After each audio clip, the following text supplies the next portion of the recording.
Mein Name ist Marc Unbehend. Ich bin wieder unterwegs, um die einzelnen Kinderschutzsysteme der Länder der Großregion kennenzulernen. Bisher waren wir für das Projekt Eurequa in Metz bei Jacques Le Petit, in Luxemburg bei René Schlechter und in Ostbelgien bei Vanessa Schmitz und Marc Hamel.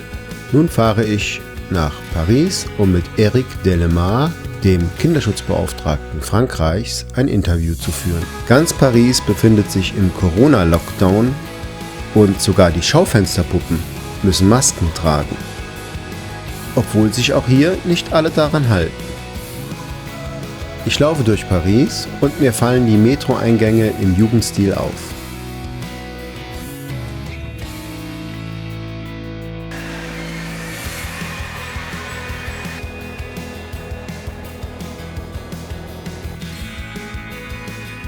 Die französische Hauptstadt hat sehr viele Facetten. Es ist immer wieder schön, in Paris zu sein.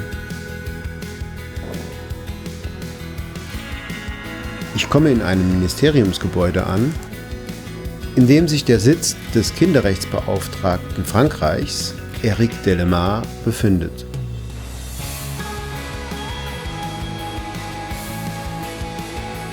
Ich warte in einem Raum mit einem sonderbaren Bild, das mich in seinen Bann zieht, bis ich endlich reingelassen werde.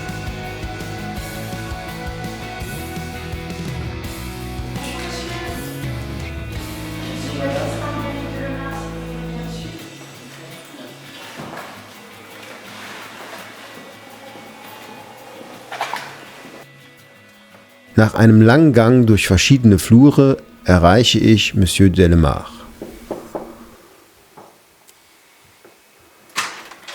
Bonjour. Bonjour Marc, comment ça va?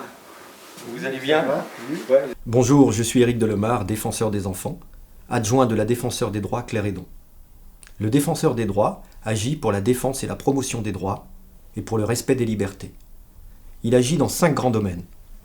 La lutte contre toute forme de discrimination, le respect des règles de déontologie par les services d'ordre, police, gendarmerie et services de sécurité privée.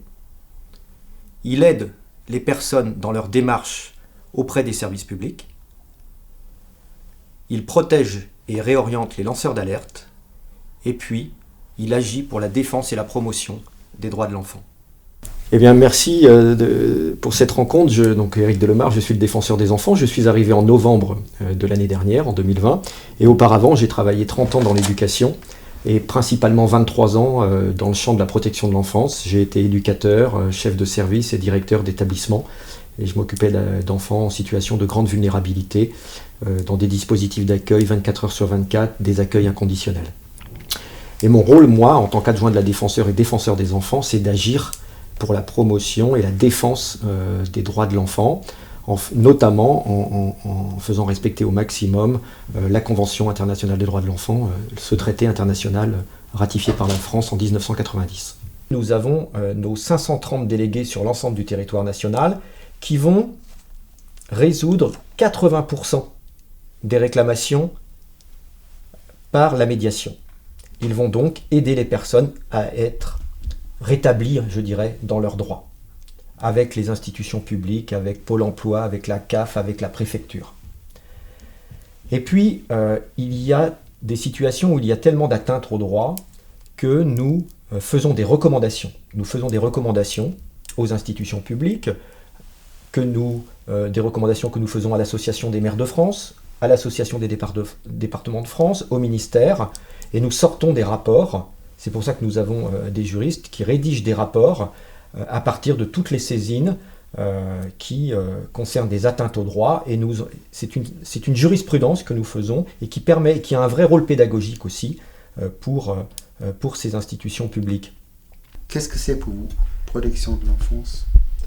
Je dirais que d'un point de vue général, la protection de l'enfance regroupe les besoins fondamentaux de l'enfant, les besoins physiologiques, mais aussi les besoins relationnels, les besoins d'attachement, les besoins de protection, dans un méga besoin qu'on pourrait nommer le besoin de sécurité.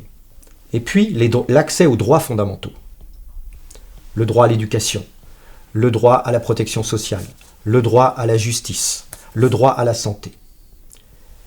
Mais il n'y a pas de protection de l'enfance sans politique sociale. C'est-à-dire une politique active en matière, par exemple, d'accès au droit au logement, de résorption de la précarité. On sait très bien, je prenais l'exemple tout à l'heure des enfants qui sont refusés dans les écoles parce qu'ils n'ont pas de logement ou qu'ils ne sont pas reconnus comme un logement, gens de la communauté du voyage, jeunes qui vivent en squat.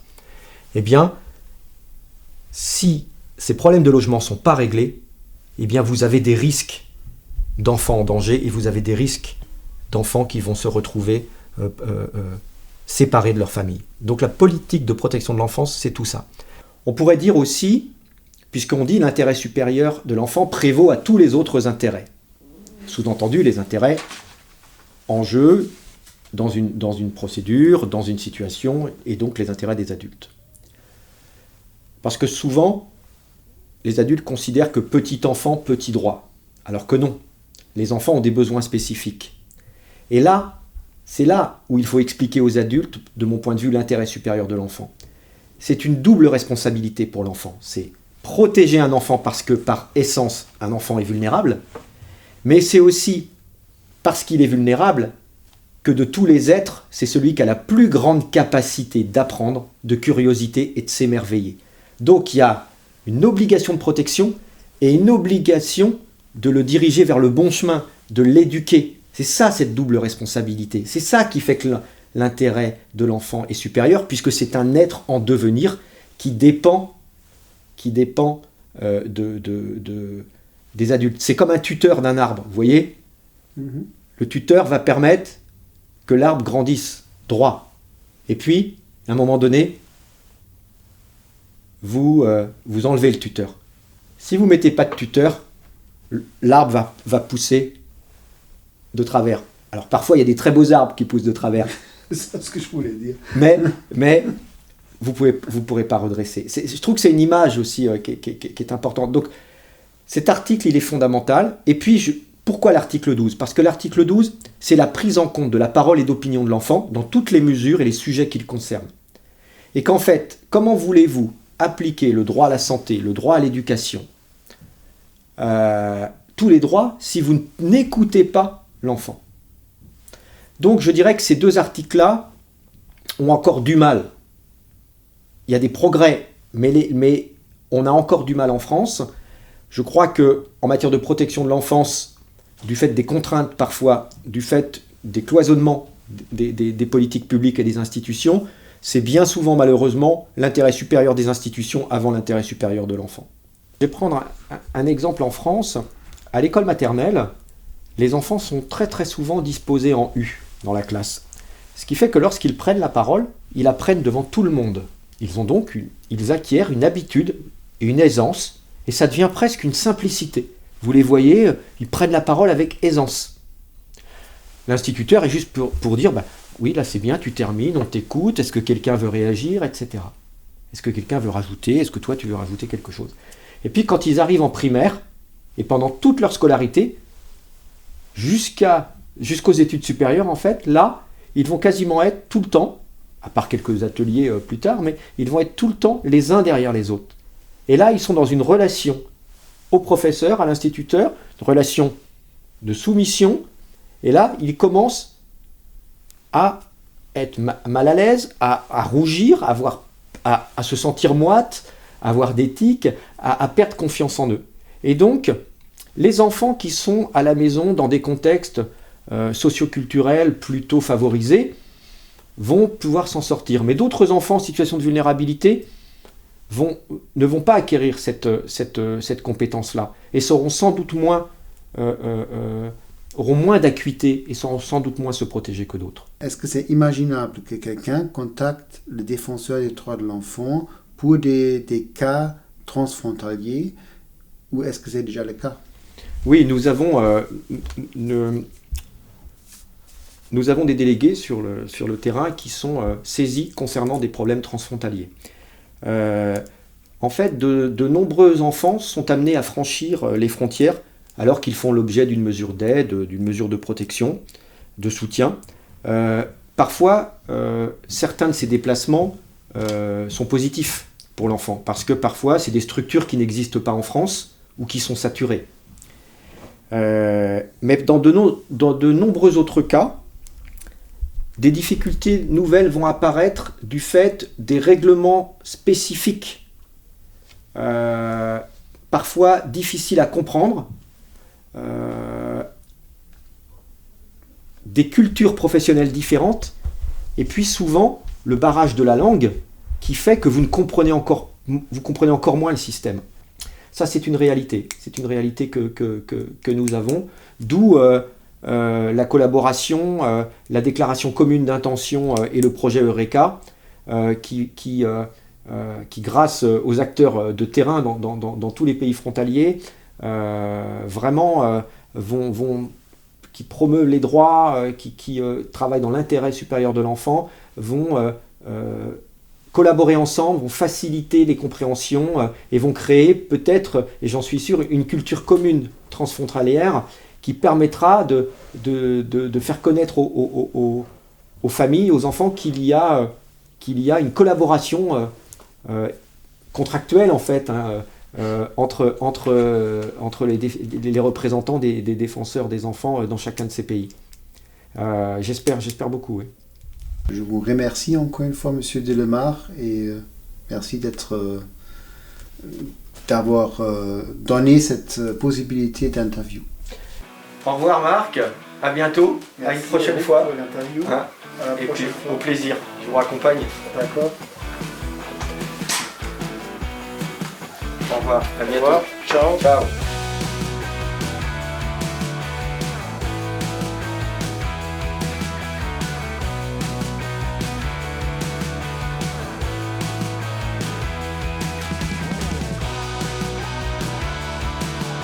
Ich bin weiterhin unterwegs in der Großregion, um die verschiedenen Kinderschutzsysteme kennenzulernen.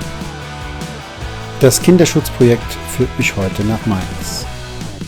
Die Stadt am Rhein zeigt sich sehr windig, was auch die Mainzer Menschen spüren. Ich schaue über den Rhein und denke über seine Funktion als Grenze und Verbindung nach. Der frische Wind erinnert mich ans Meer. Ich bekomme am Rhein etwas Fernweh.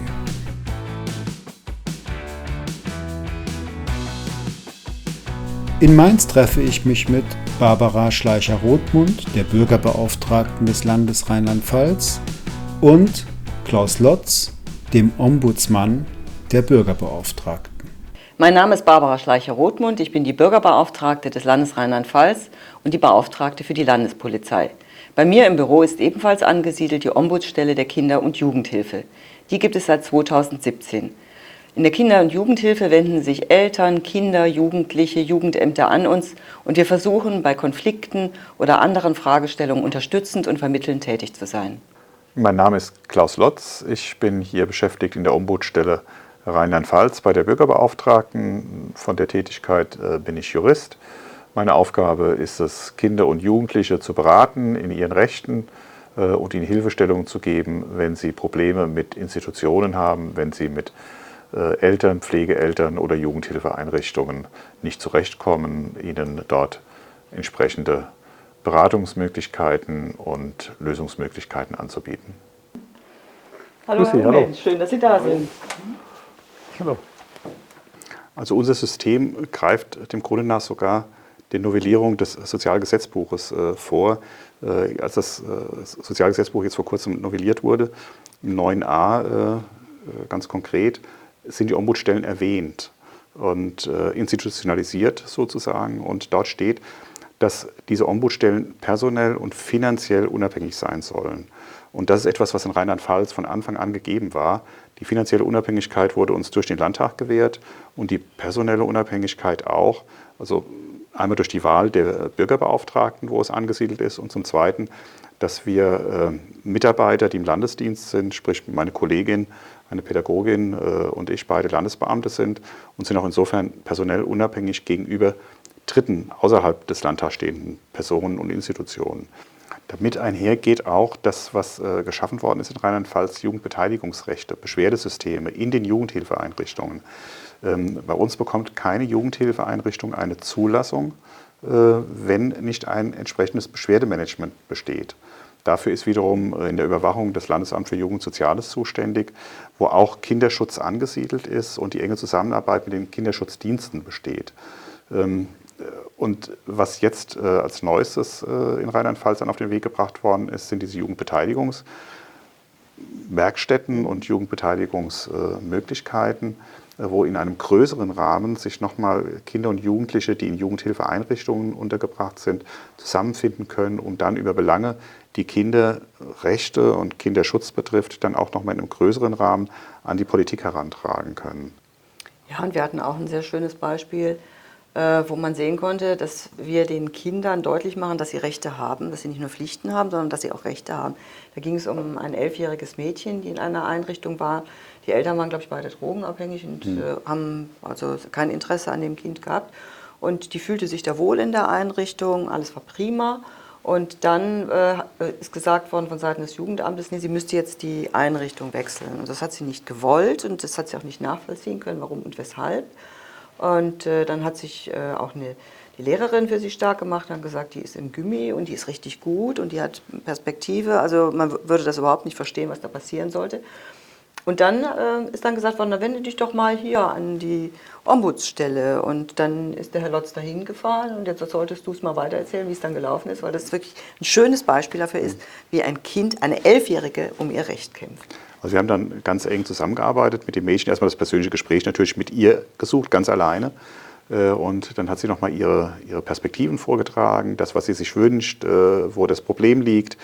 Und dann haben wir Kontakt aufgenommen mit dem Jugendamt, mit dem Gericht, mit dem Vormund. Wir haben also eine große Runde einberufen, wo dann diese ganze Thematik mal diskutiert wurde. Und uns in der Ombudsstelle war auch nicht klar, warum das Kind gegen seinen Willen die Jugendhilfeeinrichtung wechseln soll. Und es gab ein Problem mit dem Vormund, der nicht das wollte, was das Kind wollte. Und dann haben wir dafür mitsorgen können, dass der Vormund ausgetauscht wurde. Ich habe gesagt, Sinn macht ja nicht, die Jugendhilfeeinrichtung zu wechseln, wenn es ein Problem gibt zwischen Vormund und Kind. Wenn alles gut läuft, dann wechseln wir doch lieber den Vormund aus. Und das hat das Gericht dann auch so gesehen und hat dann dem Jugendamt mit unserer Hilfe sozusagen aufgegeben, den Vormund zu wechseln, um dann wieder alles in ruhigen Bahnen laufen zu lassen. Und das Kind entwickelt sich hervorragend und hat gesehen, dass der Staat eben nicht nur ein eingreifender Staat ist, nämlich das, was das Jugendamt mitunter macht, wobei ich sage, das soll jetzt keine Kritik an den Jugendämtern sein, sondern so nehmen aber Kinder und Jugendliche Jugendämter oft wahr. Dann, wenn ich ein Problem habe, oder sie machen mir vielleicht sogar ein Problem, das kann auch gut gemeint sein, die Maßnahme, die da ergriffen wird, aber das wird erstmal als eingreifender Staat wahrgenommen. Und uns, die Ombudsstelle, nehmen die Kinder und Jugendliche als helfenden Staat wahr. Und das gehört auch ein bisschen, das ist vielleicht dann zu rechtsphilosophisch, aber das gehört so ein bisschen mit zur Demokratieerziehung. Also ich glaube, man muss den Kindern und Jugendlichen deutlich machen, dass sie Rechte haben und dass ihnen diese Rechte ermöglichen, an ihrem eigenen Schicksal zu partizipieren, teilzunehmen. Und das, denke ich, muss man ihnen auch bewusst machen, dass sie das auch als einen Schatz entdecken. Das ist ja im Grunde genommen was ganz Kostbares für die Demokratie. Solange ich da noch mitmachen kann und mitgestalten kann, habe ich auch noch Spaß daran. Wenn ich das Gefühl habe, das geht ja eh alles an mir vorbei, dann verabschiede ich mich ja. Und von daher ist das eben auch meiner Ansicht nach ganz wichtig für ein gelingendes Leben in unserer Gesellschaft, die eben sehr demokratisch ist. Grenzüberschreitender Kinderschutz. Was ist das für Sie? Das heißt, dass die Jugendämter in den verschiedenen Regionen sich besser vernetzen müssen und besser miteinander kooperieren müssen. Und da haben wir noch eine Menge Handlungsbedarf. Die Frage des Kontaktes zum Kind von beiden Elternteilen, das spielt schon eine Rolle. Und deshalb habe ich vorhin den Fall erwähnt, wie sieht das aus, wenn Lebenspartner sich trennen und der Wohnort ist plötzlich in einem anderen Land, ne? Also in einer anderen Nation, sage ich mal. Dann kommen diese Fragen gerade des Umgangsrechtes und des Sorgerechtes immer wieder auf, die letztlich vom Gericht dann entschieden werden, aber bei denen wir auch im Vorfeld schon mal auch gefragt werden. Jetzt sagen wir, konstruieren wir mal in Luxemburg von den Eltern geschlagen und geht in Bitburg in die Schule. Dann würde ich die luxemburgischen Behörden informieren, würde sagen, pass mal auf, da liegt etwas vor, ihr müsst da tätig werden. Also man kann es als Empfehlung geben. Ne?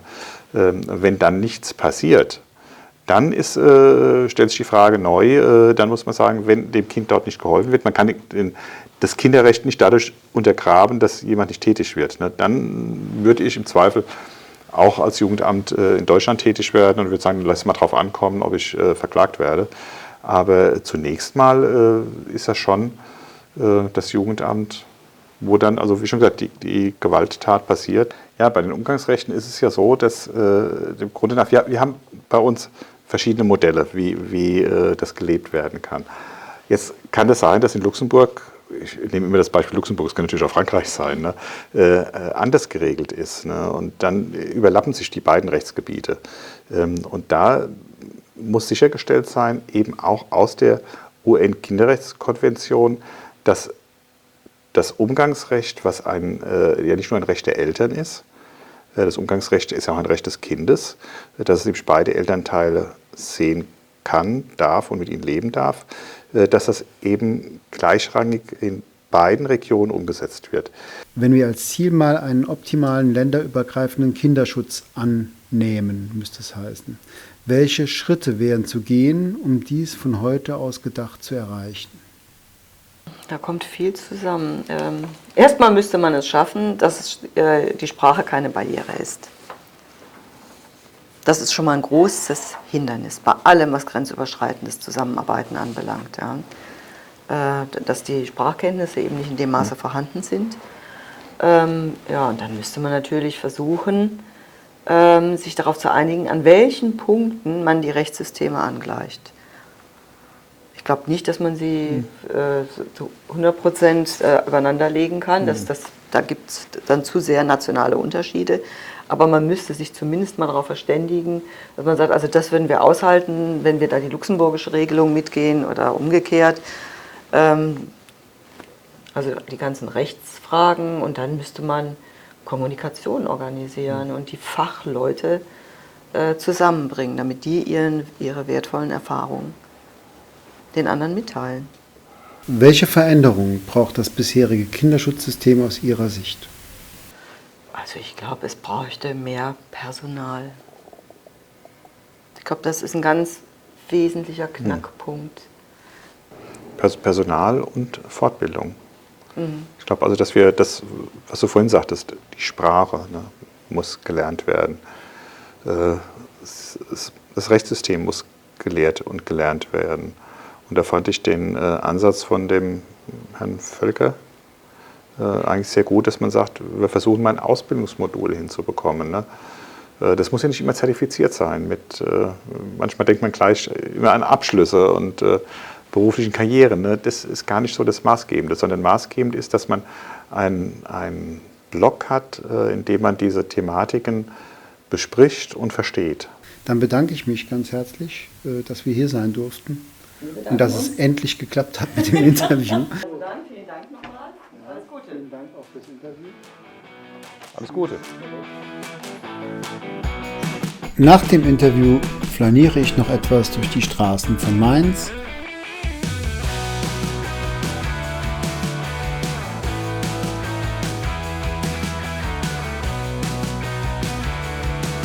Wobei mir die Mainzelmenschen immer wieder und überall begegnen.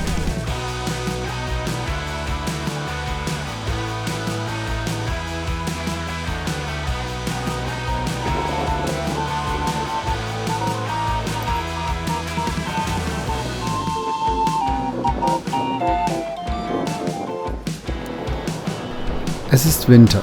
Ich fahre auf verschneiten Straßen nach Belgien in die Wallonie. Dort treffe ich mich in Namur mit Thibaut Jacquinet von der Henalux. Aus dem Auto sehe ich schon erste Wahrzeichen der Stadt.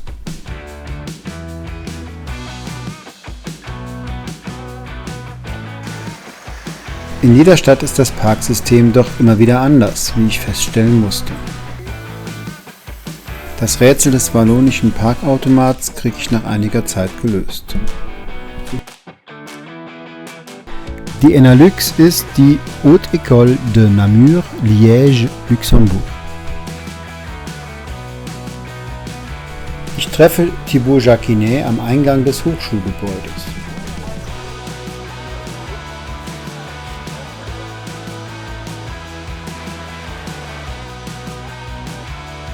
Nach kurzer Begrüßung zeigt mir Thibaut den Blick aus seinem Büro. Je m'appelle Thibaut Jacquinet, je suis enseignant et chercheur ici à l'ENALUX, donc Haute École Namur-Liège-Luxembourg. Et je suis enseignant dans la section assistance sociale et gestion des ressources humaines. Voilà, et donc par ailleurs, du coup, chargé de recherche, principalement dans le secteur de l'aide à la jeunesse et du handicap. La protection de l'enfance, qu'est-ce que c'est pour vous? Oui, alors je peux montrer un schéma peut-être pour la protection de l'enfance. Donc, ben voilà, pour moi, c'est un schéma qui résume bien la vision moi, que je souhaite porter, en tout cas, de la protection de l'enfance. Donc on a une unité familiale avec un jeune qui constitue vraiment le socle de la pyramide.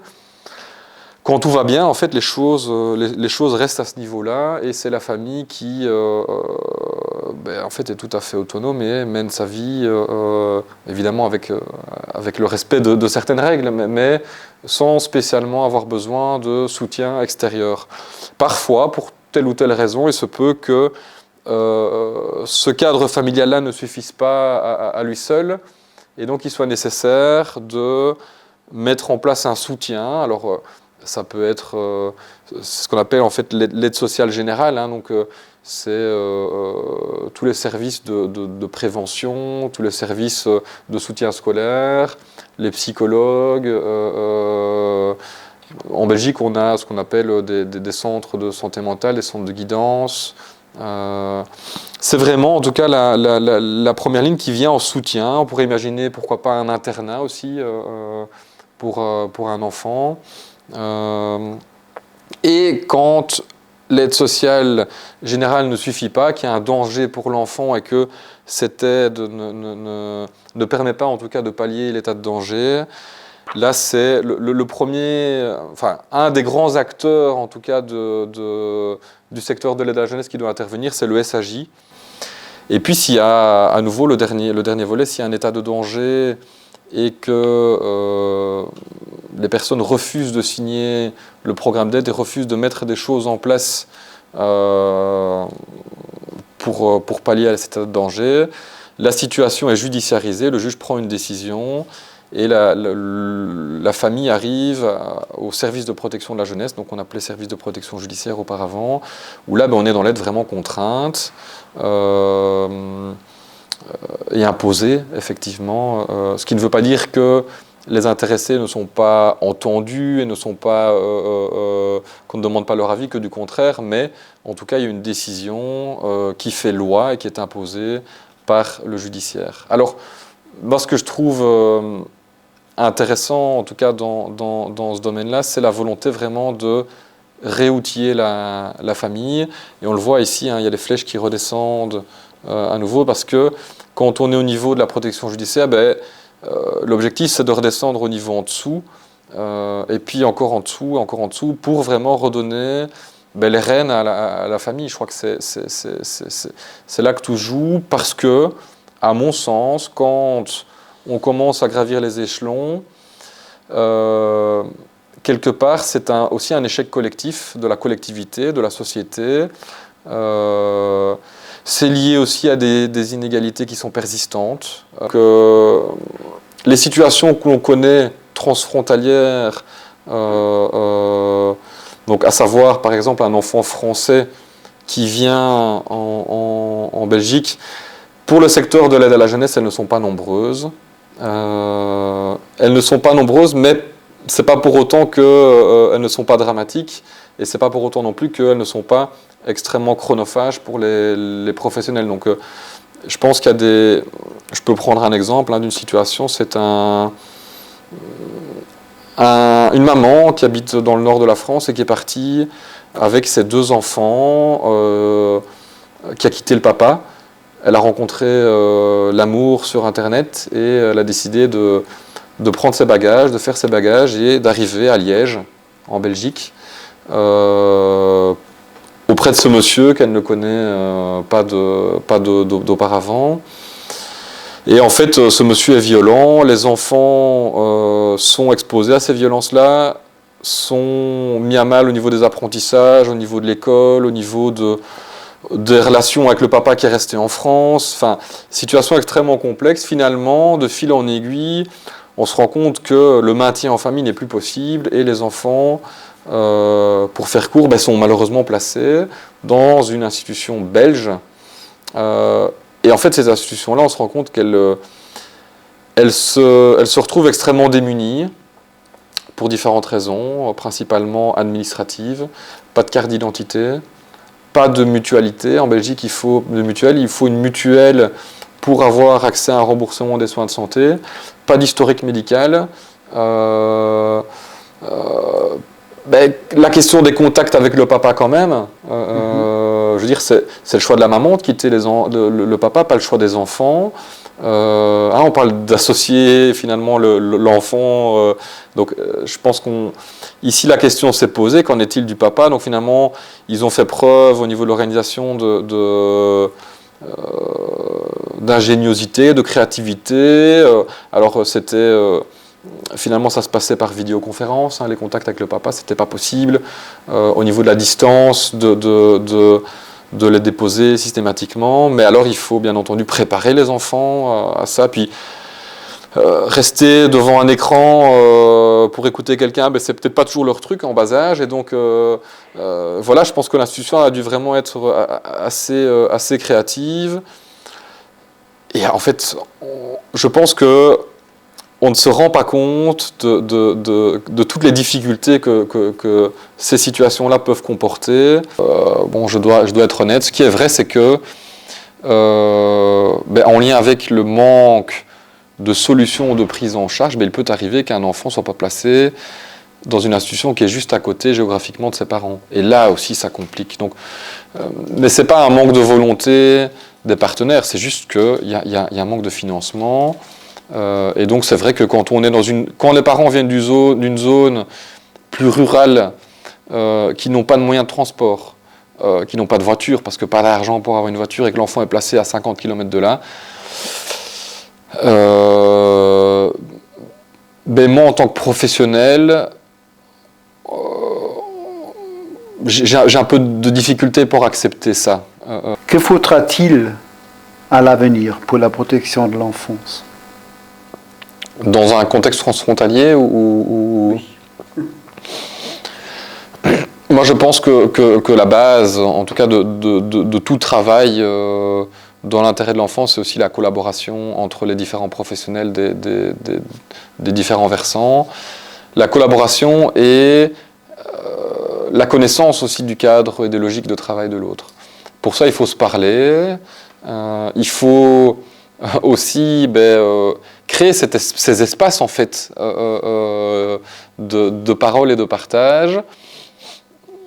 Alors, en lien avec le projet Eurequois, il y a un guide des pratiques professionnelles qui est tout doucement mis sur pied. Je pense que c'est un bel outil, mais un outil parmi d'autres, que ça ne remplace pas non plus le dialogue permanent dans tous les cas. Mais voilà, c'est je pense la première piste que je peux évoquer. Moi, je pense que l'accent, en tout cas, il doit encore être plus mis sur la prévention. Pour rester à ce socle initial de famille, il n'y a rien à faire, ça passe par la prévention, et la prévention aussi des inégalités qui sont bien présentes, qui s'accentuent au fur et à mesure du temps, entre régions aussi en Belgique. Et moi, je pense qu'il est temps je crois que la conscience de ces inégalités, elle est présente, mais de réduire ces inégalités, si on veut changer de modèle, de refinancer davantage aussi le secteur de l'aide à la jeunesse pour arriver à davantage de solutions qui aient le plus de chances d'aboutir et qui favorisent le plus possible l'épanouissement de l'enfant. En fait, il reste juste la question, est-ce qu'il y a quelque chose à rajouter encore ? Non, ça va. Je crois que j'ai dit ce que j'avais à dire. Très bien, merci beaucoup et à la prochaine fois. Oui, merci d'avoir pris le temps en tout cas de l'interview.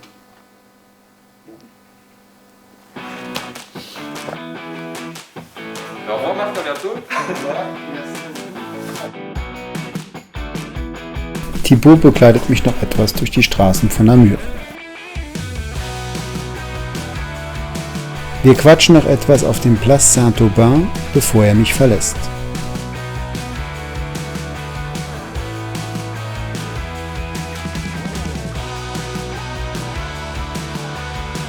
Ich wandere noch etwas durch die Gassen der wallonischen Stadt. Ich freue mich schon auf die nächste Reise.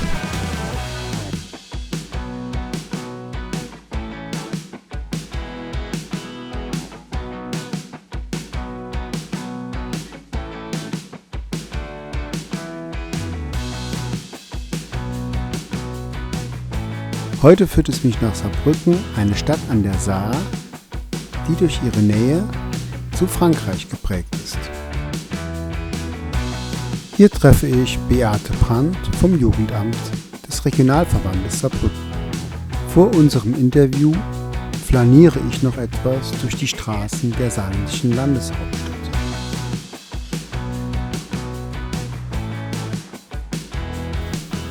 Nach ersten Eindrücken in der Stadt stelle ich mir Fragen und finde Antworten. Ich schalte ein wenig ab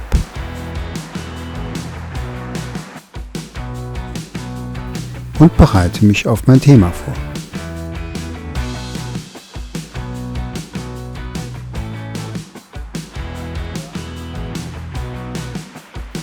Die Stadt am Fluss ist durch ihre Brücken geprägt.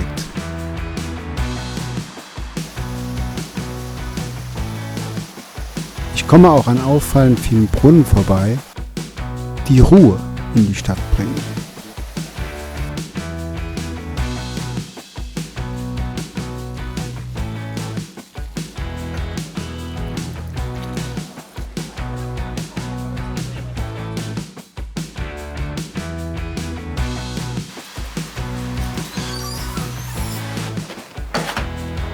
Tag, die Frau Brandt, wo finde ich die? Einmal bitte hier ums Eck. Ja, vielen Dank.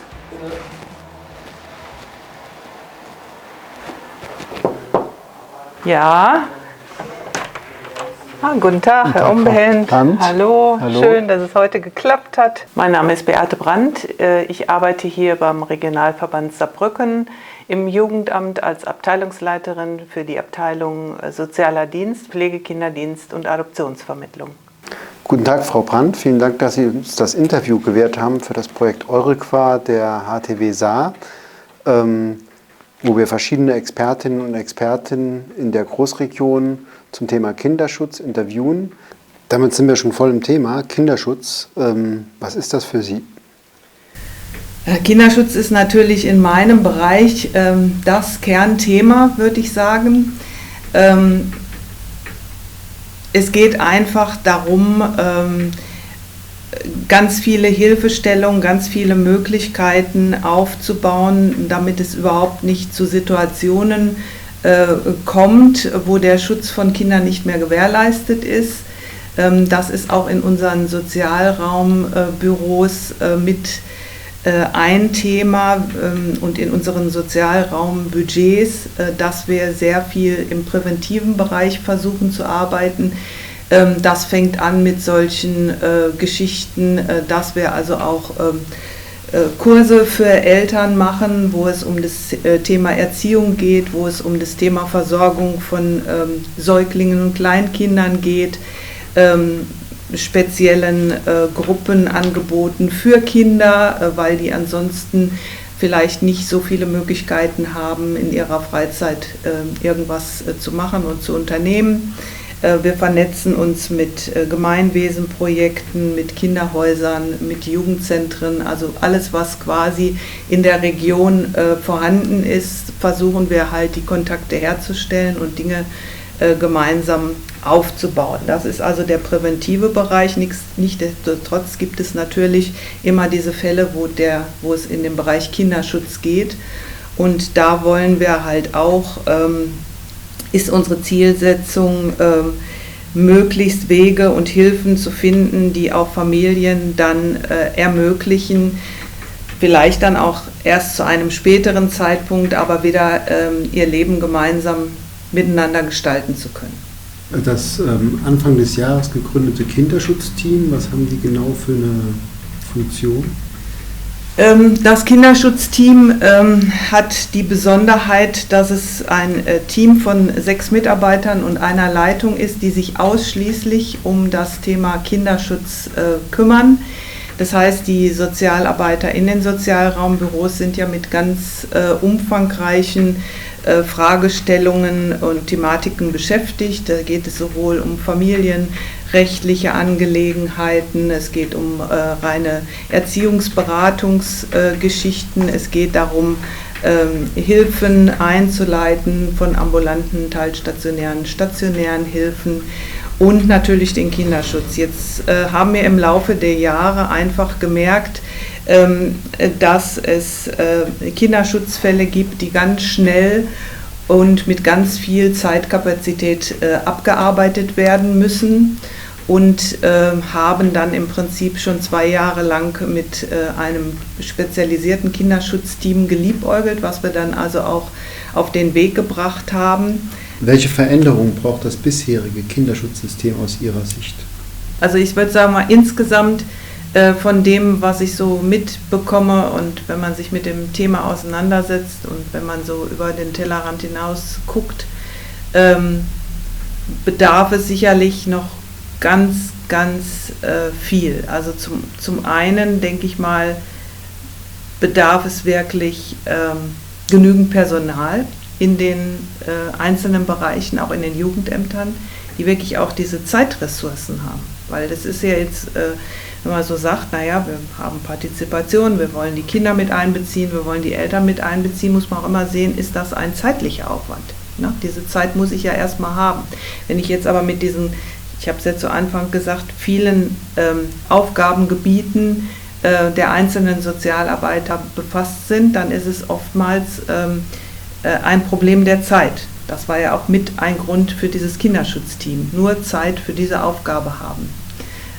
Ich glaube, so etwas wäre einfach wünschenswert, wenn man da also viel mehr in diese Richtungen geht, auch vielleicht von wirklich gut aufgestellten, spezialisierten Teams, dass man auch für Mitarbeiter, wir haben das getan, ganz klare Verfahren entwickelt im Kinderschutz, also dass da niemand zum Beispiel alleine so eine Einschätzung macht, dass wir alles in Teams machen, dass wir dafür ganz klar formulierte kollegiale Beratungen, Risikoeinschätzungen, Beratungen sexueller Missbrauch, dass wir also da ganz klare Verfahren haben, ne, die auch gewisse Akteure am Tisch haben müssen, um so etwas zu machen, weil ich denke einfach, das ist so ein komplexes Gebiet, das kann nicht einer alleine entscheiden oder einer alleine machen. So, vielen Dank, Frau Brandt, für das Interview. Gerne. Und ich melde mich dann nochmal. Genau. Bis bald. Dann bin ich Tschüss. gespannt, was dann zu sehen ist.